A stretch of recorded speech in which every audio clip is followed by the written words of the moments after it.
Assalamualaikum warahmatullahi wabarakatuh, Nak.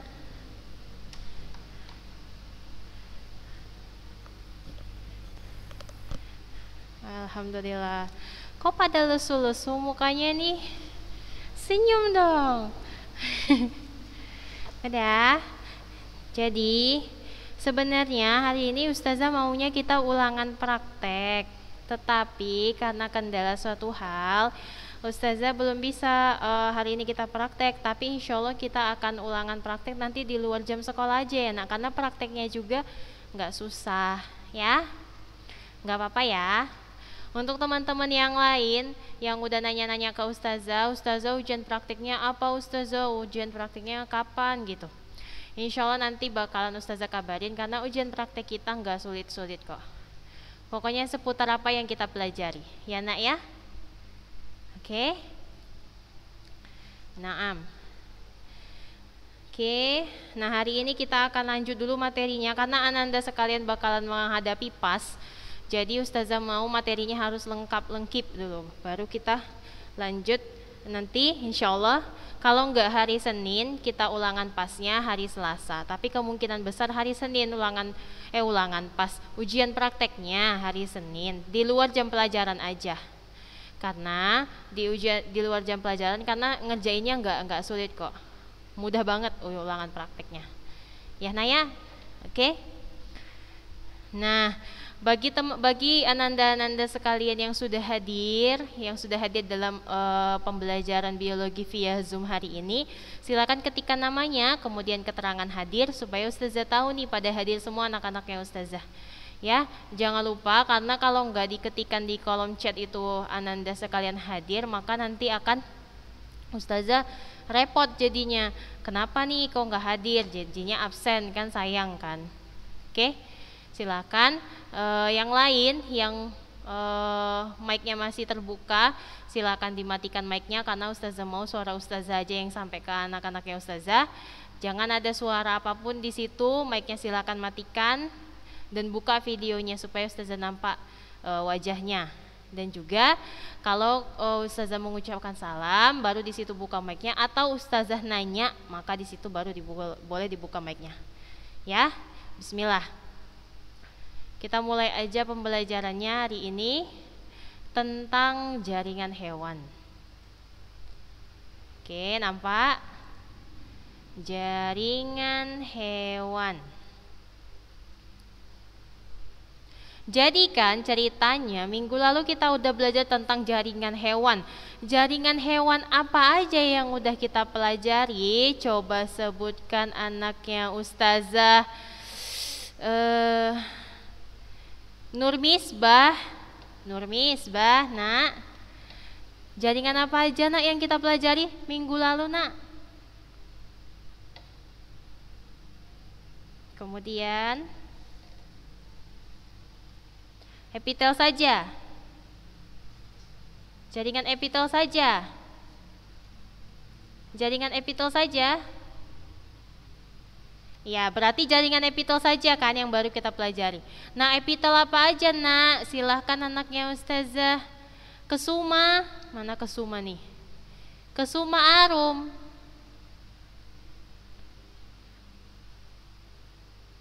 Silahkan Kesuma. Epitel apa aja yang kita pelajari minggu lalu Kesuma?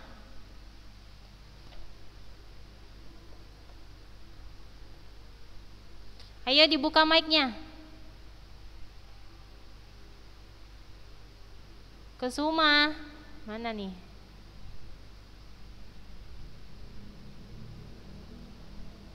Kok terbalik ya? Kesuma. Jangan terbalik-balik dong Nak. Coba sebutkan epitel apa saja yang kita pelajari minggu lalu.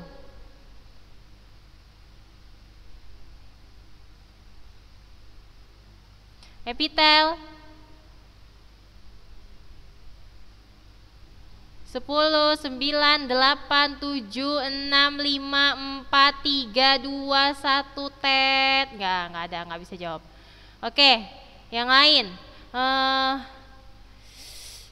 Rahadatul, Masya Allah. Rahadatul Aishi. Nak, coba sebutkan epitel apa aja, Nak, yang kita pelajari minggu lalu.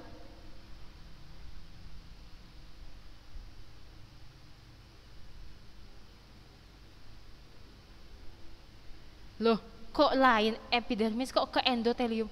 Nah, kita belajar jaringan hewan. Kita belajar jaringan hewan.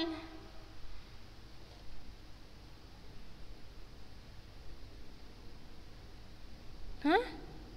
Kamu kok?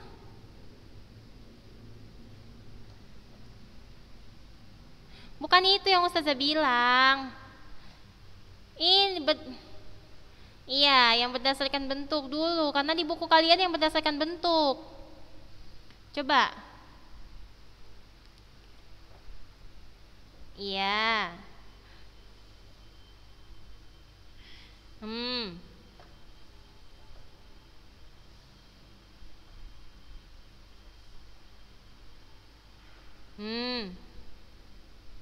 Lanjut.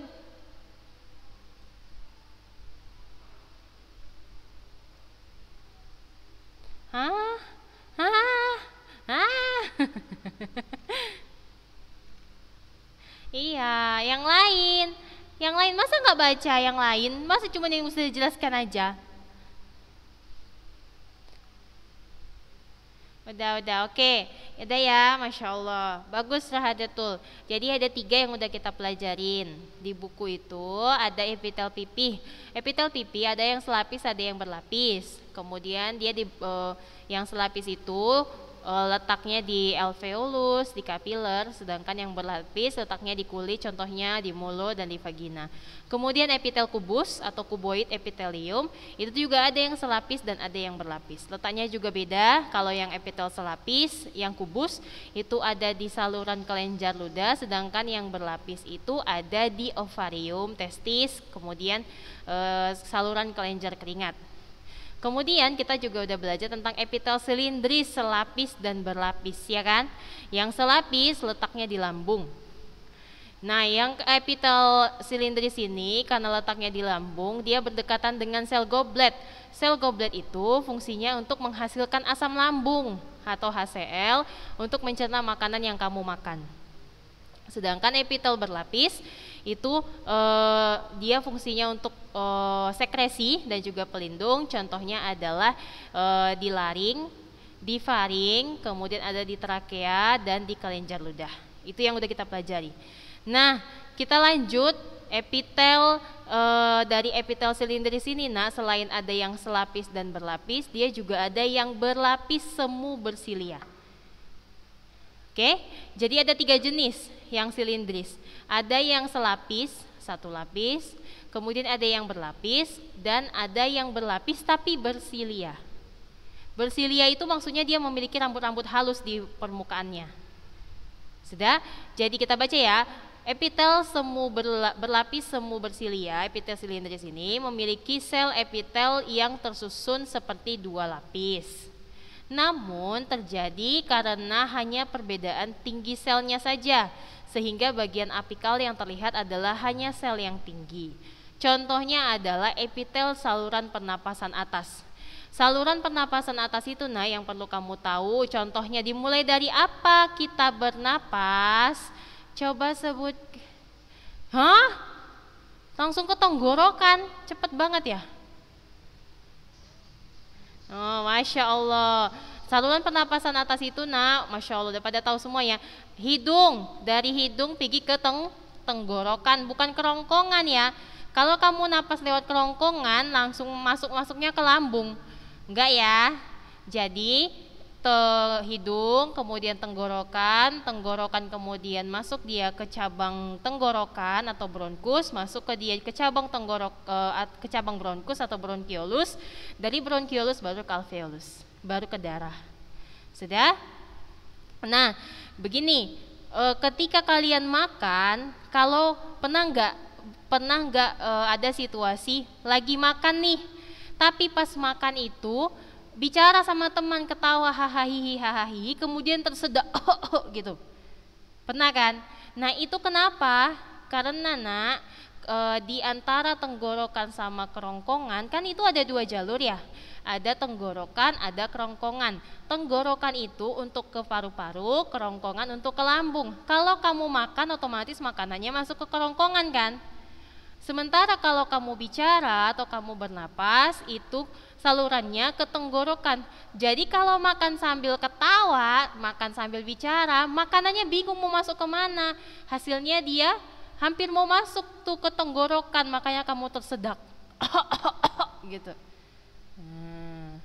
Jadi itu makanya nggak boleh makan sambil ketawa, makan sambil bicara nggak boleh, karena dia hanya dibatasi sama sebuah katup. Nama katupnya adalah, ada yang tahu? Di SMP itu apa nama katupnya? Ayo, apa nama katupnya? Epi.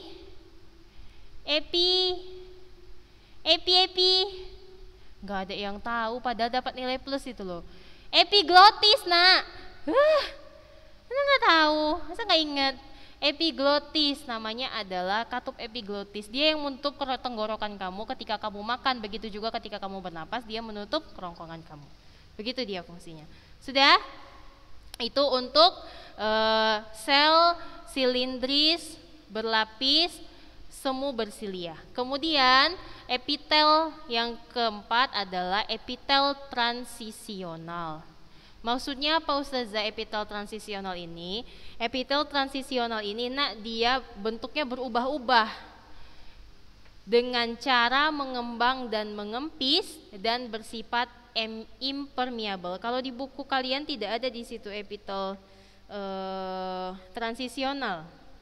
Tidak ada kan? Ada enggak? Enggak ada. Enggak ada epitel transisional. Epitel transisional ini bentuknya dapat berubah-ubah sesuai dengan sesuai dengan lokasinya. Contohnya epitel pada kandung kemih. Karena kandung kemih itu mengembang dan mengempis ya. Kalau ada air seni di dalam kandung kemih maka dia akan mengembang.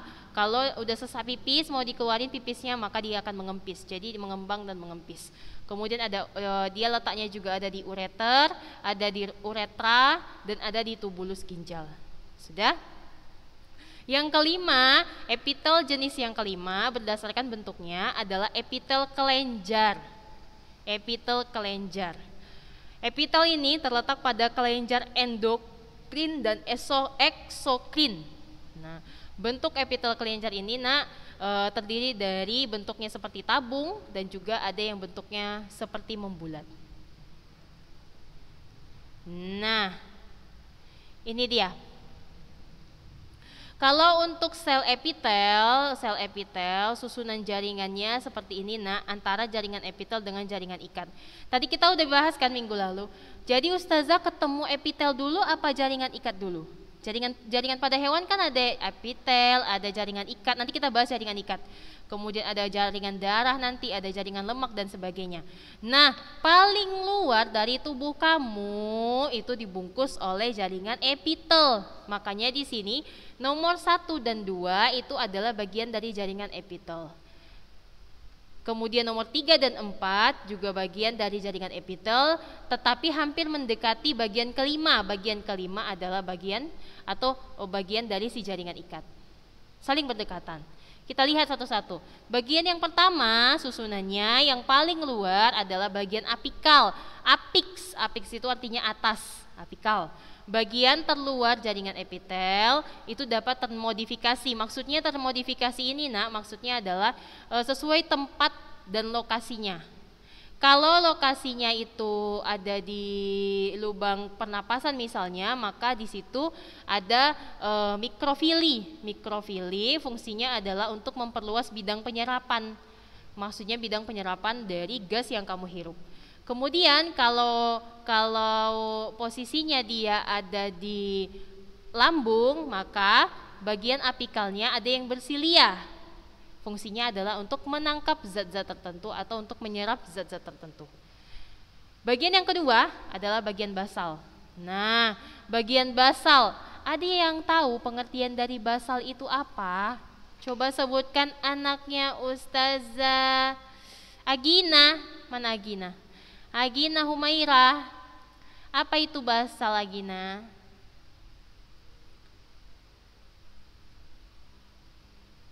Bagian basal. Basal artinya apa? Bukan dalam artinya basal.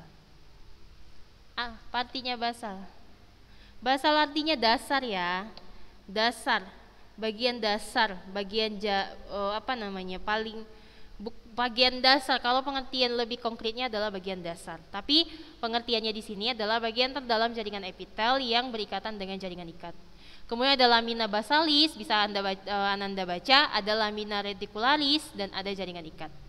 Sudah? Itu dia tentang jaringan epitel. Jaringan epitel. Ini perlu dihafal, perlu dicari tahu juga. Jadi nanti kalau untuk ulangan prakteknya itu ada loh, banyak berhubungan tentang jaringan hewan. Jadi nanti Ustazah kasih gambar mikroskopik tentang beberapa jaringan. Ustazah mau sebutkan jenis-jenis jaringan yang ada di gambar ini.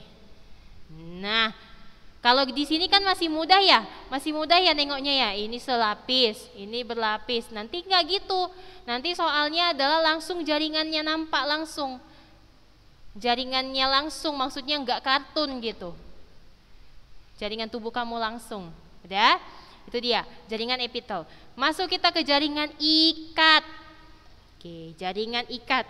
Ada di halaman 44 buku Ananda sekalian, boleh dilihat. Di situ juga ada bagannya. Jaringan ikat terdiri atas 3. Kalau di situ ada ikat sesungguhnya, ada ikat penunjang dan ikat cairan. Kalau di sini jaringan ikat itu ada jaringan yang pertama, jaringan ikat longgar, jaringan ikat padat, dan jaringan lemak. Oh, ada banyak nih jaringan ikat. Kalau di sini, digabung ya sama dia ya. Oke, kita gabung aja. Yang pertama, kita masuk ke sini dulu. Jaringan ikat terbagi atas yang pertama, jaringan ikat longgar, jaringan ikat padat, jaringan lemak atau adiposa, jaringan tulang rawan khususnya atau kartilago, jaringan tulang sejati, kemudian jaringan darah, kemudian jaringan limfa. Itu aja. Oke, jaringan limfa. Ustazah mau tanya dong, kalau tulang kuping, tulang yang ada di kuping termasuk tulang rawan apa tulang sejati? Kenapa tulang rawan?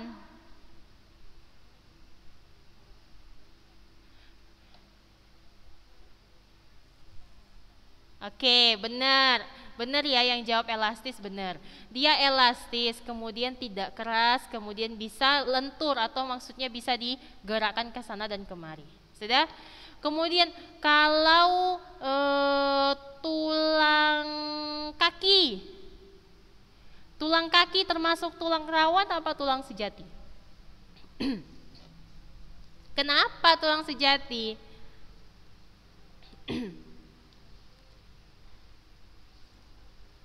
Kemudian, dia termasuk tulang keras. Karena apa? Maksudnya dia termasuk tulang sejati karena apa? Karena dia keras, kemudian kaku, tidak bisa dibengkokkan ke sana dan kemari. Itu yang paling mudah diamati. Kemudian, Ustazah mau tanya nih, dari itu kan tubuh kita, sekarang hewan. Ikan paus termasuk hewan bertulang rawan apa hewan bertulang sejati? Yakin? Yang bilang yang ini Ustazah tandai ya.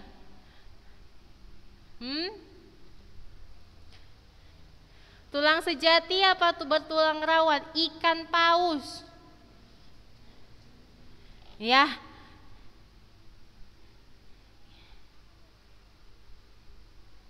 Tulang rawan apa bertulang sejati? Jati, ada yang bilang jati, enggak niat kali ngomongnya ya. Dari mana kalian tahu? Pernah banyak kan makan paus? Jadi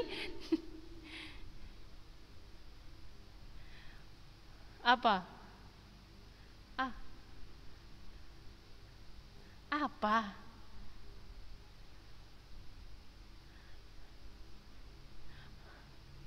Lah, berarti tuh ikan yang lain nggak ada saraf-saraf, nggak ada darahnya dong. Jadi, jadi, ya, tulang rawan apa tulang sejati, Ustazah? Tunggu 1 menit. Tulang rawan apa tulang sejati? Yang bilang tulang sejati, angkat tangan. Dewi Delvina, baru angkat tangan lagi. Sarafina, lalu siapa lagi? Salwa Salsabil, Agina Humaira, lanjut. Anissa Fitria, tulang sejati semua ya. Oke, yang bilang tulang rawan, tunjuk tangan.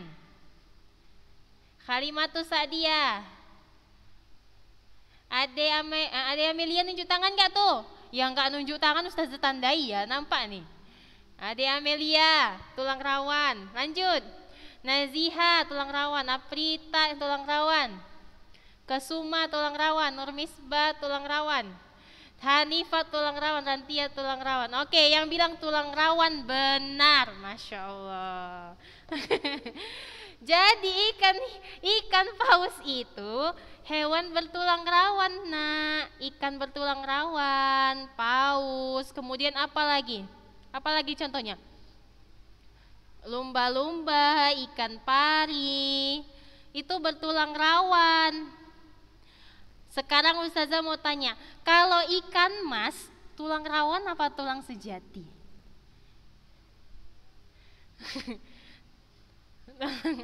Yang bilang tulang rawan tunjuk tangan. Halimatus Sadia, Sofi. Ikan mas ya, kita bicara ikan mas. Siapa lagi? Ikan mas termasuk tulang rawan. Siapa yang bilang ikan mas termasuk tulang rawan? Tunjuk tangan. Aprita. Lanjut. Lanjut. Ya sama lah. Aduh, pertanyaan siapa itu? Aduh, kita balik kita ke SMP ya. Lanjut. Siapa yang bilang tadi tulang rawan lagi? Yang bilang tulang rawan, tunjuk tangannya dulu, jangan diturunkan, tunjuk tangannya. Aprita, Halimatus Sadia. Lanjut. Udah? Nurmisbah, Ade Amelia, Sarafina.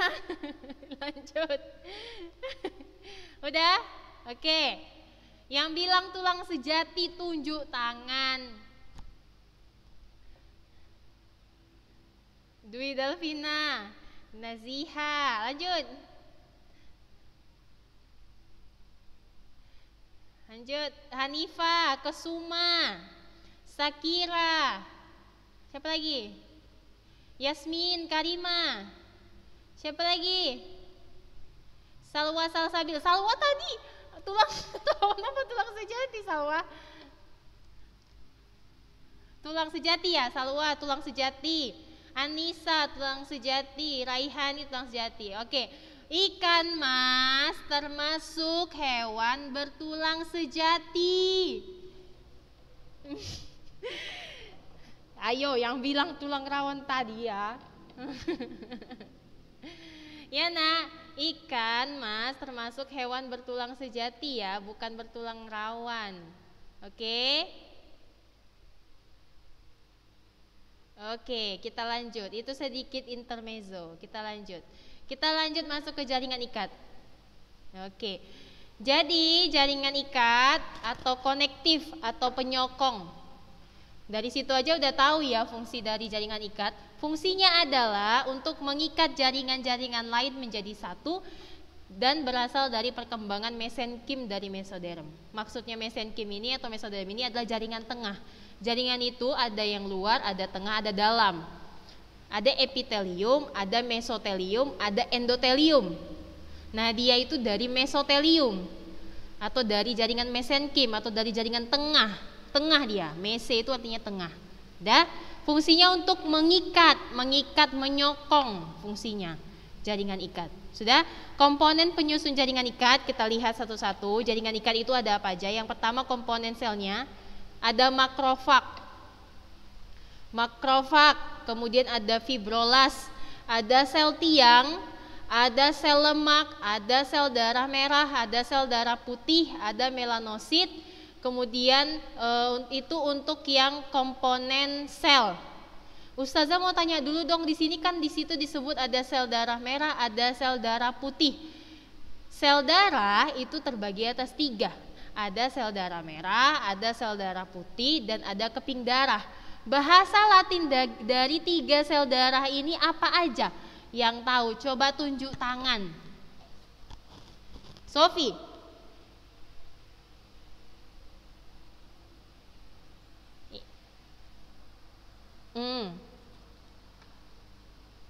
Oke, Masya Allah, benar ya.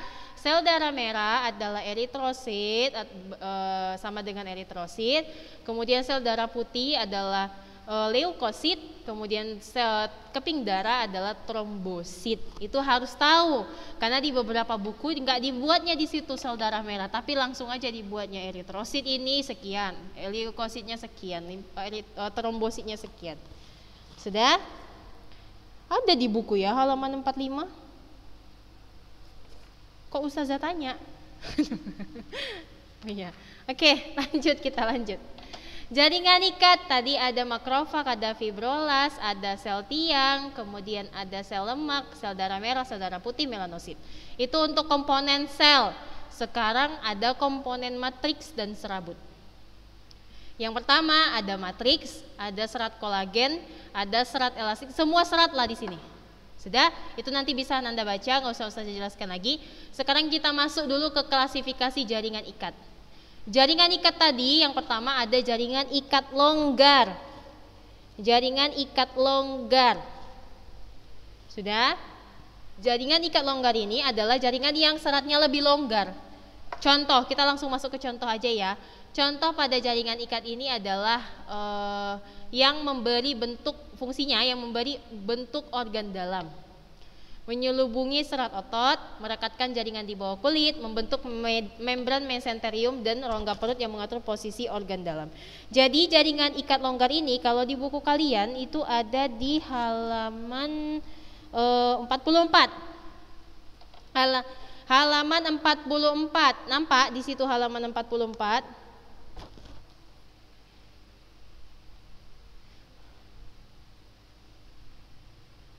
Sofi, tolong dimatikan mic-nya Sofi, tolong dimatikan mic-nya ya.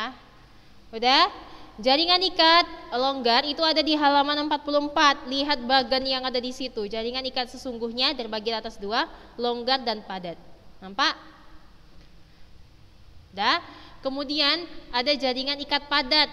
Nah, jaringan ikat padat itu jelas ya, namanya jaringan ikat padat, berarti jaringan yang seratnya lebih banyak. Seratnya lebih banyak, lebih rapat daripada jaringan ikat longgar. Nah, itu menyebar di seluruh jaringan ikat. Kemudian yang ketiga ada jaringan lemak atau jaringan adiposa.